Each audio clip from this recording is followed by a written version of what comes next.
नमस्कार। गहराती आर्थिक मंदी के इस दौर में भारत सरकार ने कई प्रयोग किए हैं। इसमें सरकारी बैंकों का एकीकरण से लेकर निजीकरण तक के फैसले हैं। चूंकि एनडीए की सरकार पूर्ण बहुमत में है, इसलिए इनको फैसला लेना बहुत आसान हो गया है। सन 1969 से पूर्व 1969 से पूर्व भारत में प्राइवेट बैंकों की संख्या 736 थी। 736 बैंक थे प्राइवेट। उसमें अधिकांश डूब गए या फिर उनका सरकारी बैंकों में विलय कर देना पड़ा। अभी जो 2017 तक मेरे पास 27 सरकारी बैंक थे, उनमें से मात्र 12 बचे हैं। एकीकरण के बाद 7 बड़े बैंक हैं और 5 छोटे बैंक में हमारे पास हैं। सरकार उन्हीं 5 छोटे बैंकों को अब निजीकरण करने जा रही है। उनका कहना है कि इन बैंकों का परिचालन अब संभव नहीं है।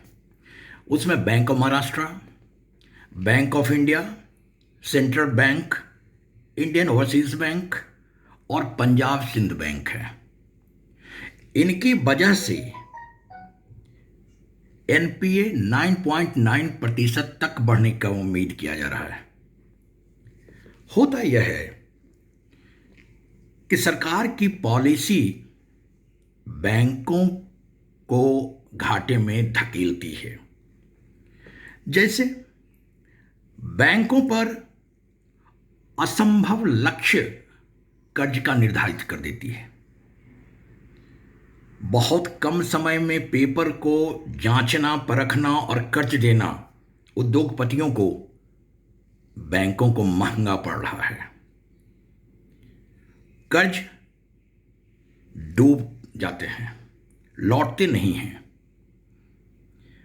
इसके बाद सरकारी जो नीति होती है, खास वर्ग के रियायत देने के क्रम में कर्ज को सामूहिक माफ कर देती है। यह भी बैंक पर अत्यधिक लोड पड़ता है और एनपीए बड़ी तेजी से भागता है। उसमें बेतहाशा बढ़ोतरी होने लगती है। तो मेरा कहना है कि सरकार भावनात्मक फैसला कम ले, दिखावे में कम जाए। व्यवहारिक फैसला लेना होगा बैंक को।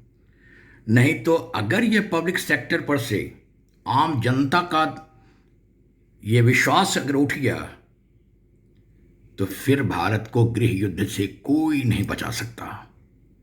एकमात्र संस्था है जहां आम पब्लिक अपने पैसे को सुरक्षित महसूस करता है।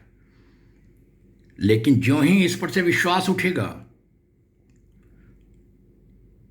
तो भारत को बचा पाना सरकार क्या, किसी के लिए भी मुश्किल हो जाएगा। धन्यवाद।